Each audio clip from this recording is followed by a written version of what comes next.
Hi guys, welcome to our channel veggie వంటలు. ఈరోజు మనం చూడబోయే రెసిపీ అల్లం పచ్చడి. మన కామెంట్ బాక్స్లో ప్రీవియస్ వీడియో చేసినప్పుడు కామెంట్ పెట్టారండి ఒకరు అల్లం పచ్చడి ఎలా అని. అందుకోసమని ఈ వీడియో పోస్ట్ చేస్తున్నాం. ఈ అల్లం పచ్చడి చాలా ఈజీగా అయిపోతుంది. అలాగే ఇడ్లీ, దోశ, అన్నం దేంట్లోకైనా బాగుంటుంది. ఇంకెందుకు లేటు, లెట్స్ స్టార్ట్. ముందుగా స్టవ్ ఆన్ చేసుకొని ప్యాన్ పెట్టుకొని అందులో కొద్దిగా ఆయిల్ వేసుకొని అది కొంచెం హీట్ ఎక్కాక కొన్ని ధనియాలు, కొద్దిగా శనగపప్పు, కొద్దిగా మినప్పప్పు వేసుకొని బాగా వేపుకోవాలండి. ఇవి ఇలా రంగు మారేంత వరకు బాగా వేపుకోవాలి. ధనియాలు పచ్చివాసన పోవాలి. ఇప్పుడు ఇందులోకి ఒక 7-8 ఎండుమిర్చి, ఒక పెద్ద నిమ్మకాయ సైజ్ అంతా చింతపండు కూడా వేసుకొని బాగా ఫ్రై అవ్వనివ్వాలి. ఎండుమిర్చి ఎంత ఫ్రై అయితే అల్లం పచ్చడి అంత టేస్ట్ బాగుంటుంది.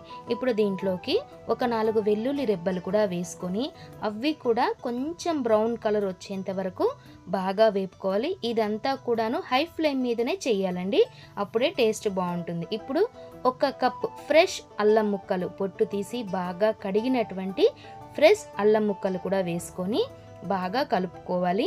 ఈ అల్లం ముక్కలు ఆయిల్లో బాగా ఫ్రై అవ్వాలి, అప్పుడే టేస్ట్ బాగుంటుంది, అల్లం పచ్చి వాసన రాదు. రుచికి సరిపడా సాల్ట్ కూడా వేసుకొని ఒకసారి బాగా కలిపి స్టవ్ సిమ్ చేసుకొని మూత వేసి ఎగ్జాక్ట్గా 2 నిమిషాలు అలాగే కుక్ అవ్వనివ్వాలి. ఈలోగా మన ప్రీవియస్ వీడియోస్ అన్ని ఓపెన్ చేసి లైక్ చేసి షేర్ చేసి సబ్స్క్రైబ్ చేసుకోండి. ఇవి చూడండి, ఇప్పుడు ఇలాగా ఆయిల్ అనేది సపరేట్ అయ్యేంత వరకు బాగా ఫ్రై చేసుకోవాలి. ఇప్పుడు దీంట్లోకి మనం 1 కప్ అల్లం తీసుకున్నాం కాబట్టి 1/2 కప్ బెల్లం తరుగు కూడా వేసుకొని ఒకసారి బాగా కలిపి స్టవ్ ఆఫ్ చేసేయాలండి. స్టవ్ ఆఫ్ చేసేసి ఇది బాగా చల్లారనివ్వాలి. బాగా చల్లారిన తర్వాత మాత్రమే మిక్సీ వేయాలండి, అప్పుడే ఈ చట్నీ 15 రోజులైనా కూడా పాడవకుండా బాగుంటుంది. ఫ్రిడ్జ్లో కూడా పెట్టాల్సిన అవసరం లేదు. వేడి మీద మిక్సీ వేస్తే త్వరగా చెడిపోతుంది.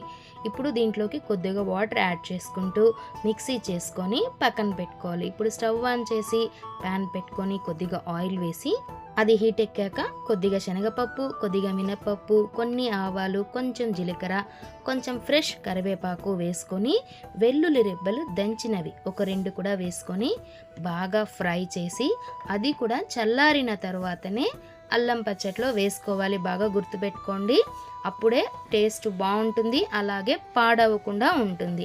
అంతే అండి, ఎంతో సింపుల్ అయినటువంటి అల్లం పచ్చడి రెడీ. అన్నం పెట్టుకొని అందులో అల్లం పచ్చడి కొద్దిగా నెయ్యి వేసుకొని తినేయడమే తర్వాయి. వీడియో చూసి మీకు ఎలాంటి రెసిపీస్ కావాలో కామెంట్ బాక్స్లో కామెంట్ చేయండి.